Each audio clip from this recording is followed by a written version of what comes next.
আওয়ামী লীগের পর এবারের অঙ্গ সংগঠনগুলোকে মাঠে নামানোর প্রস্তুতি নিচ্ছে দলটি। দিল্লিতে আওয়ামী লীগ সভানেত্রী শেখ হাসিনার সাথে আওয়ামী লীগ ও এর অঙ্গ সংগঠনগুলোর ৮ নেতার বৈঠকে এমন সিদ্ধান্ত হয়েছে। 12 আগস্ট দুপুরে দিল্লিতে ছাত্রলীগ, যুবলীগ ও স্বেচ্ছাসেবক লীগের নেতাদের সাথে বাংলাদেশের সাবেক প্রধানমন্ত্রীর এই বৈঠক অনুষ্ঠিত হয়েছে। এ নিয়ে দলটির নেতাদের সাথে তৃতীয় দফা বৈঠক করলেন শেখ হাসিনা। এদিকে কার্যক্রম নিষিদ্ধ থাকা সত্ত্বেও দেশের বাইরে থেকে দলটি তৎপরতার খবরে চিন্তিত বাংলাদেশের অন্তর্বর্তী সরকার। সরকার আশঙ্কা আওয়ামী লীগ সংশ্লিষ্ট পেশাজীবী কিছু সংগঠন নানা ইস্যুতে আন্দোলনে নামতে পারে। ইতিমধ্যে এ নিয়ে পুলিশ ও সংশ্লিষ্ট প্রশাসনকে সতর্ক করা হয়েছে। সচিবালয় ও উচ্চ আদালতের নিরাপত্তায় নেওয়া হয়েছে বিশেষ ব্যবস্থা।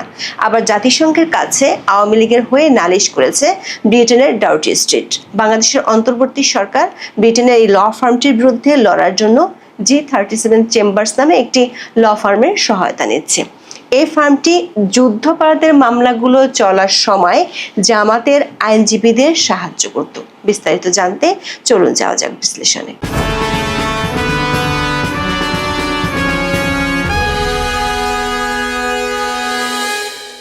গত 12 মে বাংলাদেশের অন্তর্বর্তী সরকার নির্বাহী আদেশে আওয়ামী লীগের কার্যক্রম নিষিদ্ধ করে। সরকারের পক্ষ থেকে বলা হয়েছে, আওয়ামী লীগের নেতাদের বিরুদ্ধে বাংলাদেশের আইসিটি বা আন্তর্জাতিক অপরাধ ট্রাইব্যুনালে যে মানবতা বিরোধী অপরাধের অভিযোগগুলো দায়ের করা হয়েছে সেগুলোর বিচার শেষ না হওয়া পর্যন্ত দলটির কার্যক্রমের উপর নিষেধাজ্ঞা বহাল থাকবে।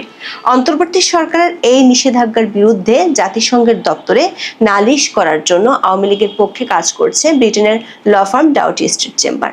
এই ফার্মটি তাদের ওয়েবসাইটে গত 8 আগস্ট এমন তথ্য শেয়ার করেছে। ডাউটি স্ট্রিট চেম্বারের 2 জন সদস্য স্টিফেন পাওয়েলস কেসি এবং অ্যালেক্স ট্রেন্সলি আওয়ামী লীগের রাজনৈতিক কার্যক্রম নিষিদ্ধ করাকে মৌলিক মানবাধিকারের লঙ্ঘন হিসেবে উল্লেখ করে জাতিসংঘের স্বাধীন বিশেষজ্ঞ বা স্পেশাল রিপোর্টিয়ার্স এবং অন্যান্য দূতের কাছে একটি আবেদনপত্র পাঠিয়েছে। সে আবেদনপত্রে ডক্টর ইউনূস সরকারের বিরুদ্ধে ব্যবস্থা গ্রহণের জন্য তারা অনুরোধ করেছেন। ল ফার্মটি তাদের চিঠিতে জাতিসংঘের মানবাধিকার কাউন্সিলের অধীনে থাকা স্বাধীন মানবাধিকার বিশেষজ্ঞদের সদস্য রাষ্ট্রগুলোর কাছে উদ্বেগ জানিয়ে চিঠি পাঠাতে অনুরোধ করেছে। বাংলাদেশের অন্তর্বর্তী সরকার ঊর্ধ্বতন মহলের কাছে এই খবর পৌঁছেছে। তারা বিষয়টি মোকাবেলার জন্য ব্রিটেনের আরেকটি ল ফার্মের দ্বারস্থ হয়েছে। ল ফার্মটির নাম হলো G37 চেম্বার্স। এই ফার্মটি কো-হেড হচ্ছেন টবি ক্যাডম্যান বর্তমানে বাংলাদেশের আইসিটি বা আন্তর্জাতিক অপরাধ ট্রাইব্যুনালের চিফ প্রসিকিউটরের স্পেশাল অ্যাডভাইজার হিসেবে কাজ করছেন। একই ট্রাইব্যুনালে বিগত আওয়ামী লীগ সরকার আমলে যখন যুদ্ধাপরাধের মামলাগুলো চলছিল তখন টবি ক্যাডম্যান জামায়াতে ইসলামের নেতাদের পক্ষের আইনজীবীদের পরামর্শক হিসেবে কাজ করছিলেন। যে টবি ক্যাডম্যান বাংলাদেশের আদালতে আওয়ামী লীগ ও নেতাদের বিরুদ্ধে লড়ছেন সেই টবি ক্যাডম্যান এবং তার ফার্ম আন্তর্জাতিক অঙ্গনে একই দলের বিরুদ্ধে লড়ছেন, তখন বিষয়টি কনফ্লিক্ট অফ ইন্টারেস্ট হতে পারে বলে বিশেষজ্ঞরা মনে করছেন। এর আগে গত নভেম্বরে অন্তর্বর্তী সরকার প্রধান উপদেষ্টা ডক্টর মোহাম্মদ ইউনূস সহ 62 জনের বিরুদ্ধে নেদারল্যান্ডসের হেগে অবস্থিত আন্তর্জাতিক ফৌজদারি আদালতে ইন্টারন্যাশনাল ক্রিমিনাল কোড বা আইসিসি এর রোম সংবিধির 15 অনুচ্ছেদ অনুযায়ী ডাউটি স্ট্রিটের পক্ষে অভিযোগ দায়ের করা হয়েছিল।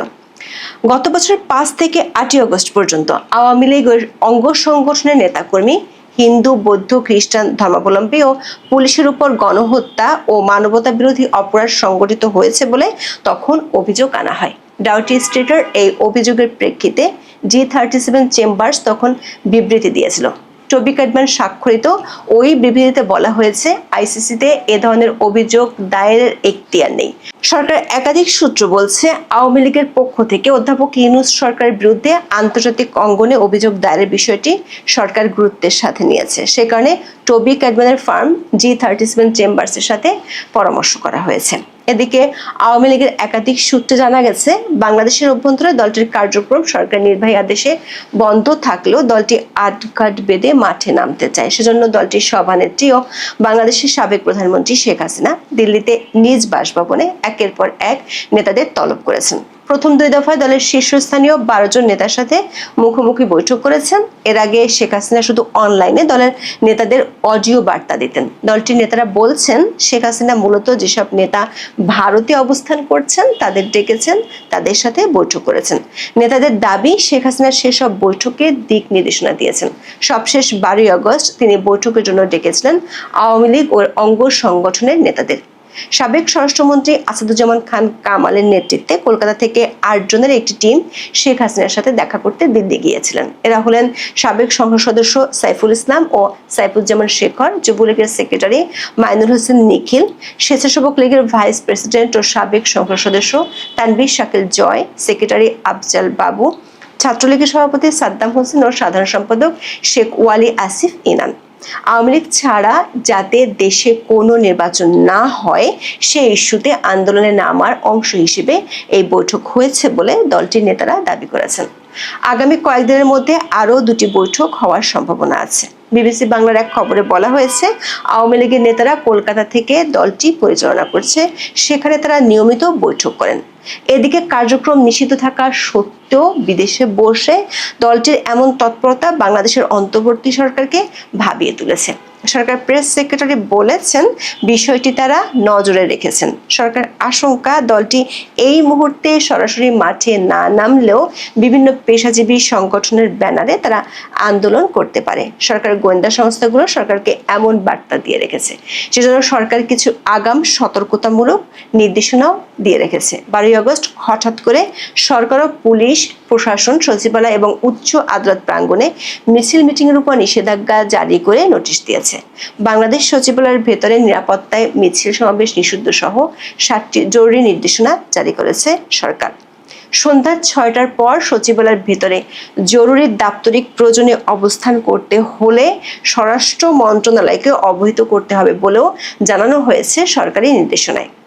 স্বরাষ্ট্র মন্ত্রণালয়ের জননিরাপত্তা বিভাগ থেকে এ সংক্রান্ত একটি বিজ্ঞপ্তি জারি করা হয়েছে। স্বরাষ্ট্র মন্ত্রণালয়ের যুগ্ম সচিব মোহাম্মদ জসিমউদ্দিন স্বাক্ষরিত বিজ্ঞপ্তিতে বলা হয়, দেশের প্রশাসনের প্রাণকেন্দ্র হিসেবে বাংলাদেশ সচিবালয়ের অভ্যন্তরে প্রত্যেকটি ভবনের নিরাপত্তার বিষয়টি অত্যন্ত গুরুত্বপূর্ণ। তাই সচিবালয়ের অভ্যন্তরে অবস্থিত প্রতিটি ভবন বা প্রাঙ্গণের সার্বক্ষণিক শৃঙ্খলা ও নিরাপত্তা নিশ্চিত করতে বিভিন্ন সিদ্ধান্ত নেওয়া হয়েছে। সরকারিভাবে এই নির্দেশিকায় বিশেষ কোনো কারণ জানানো হয়নি। তবে হঠাৎ করে এমন নির্দেশনার কারণ কি তা নিয়ে উঠেছে প্রশ্ন। একাধিক সূত্র থেকে জানা গেছে, সচিবালয়ে আওয়ামীপন্থী আমলাদের বিদ্রোহের আশঙ্কা করছে সরকার। সাবেক প্রধানমন্ত্রীর সময়ের 46 জন শেখ হাসিনা অনুগত আমলাকে সরকার চিহ্নিত করেছে। বিগত কয়েক মাস যাবৎ তারা নিজেরা সংগঠিত হতে শুরু করেছে বলে সরকার জানতে পেরেছে। ঢাকার officers club, Dhaka Banani club সহ অভিজাত জায়গায় তারা বৈঠক করছেন বলে গোয়েন্দারা সরকারকে রিপোর্ট দিয়েছে। একই দিনে ঢাকা মহানগর পুলিশ বা ডিএমপি সুপ্রিম কোর্ট এলাকা এবং এর আশেপাশের গুরুত্বপূর্ণ স্থানে জনশৃঙ্খলা রক্ষার স্বার্থে নতুন করে সব ধরনের সভা সমাবেশ, গণজমায়েত ও মিছিল নিষিদ্ধ ঘোষণা করেছে। 13 আগস্ট থেকে পরবর্তী নির্দেশ না দেওয়া পর্যন্ত এই নিষেধাজ্ঞা কার্যকর থাকবে বলে পুলিশ জানিয়েছে।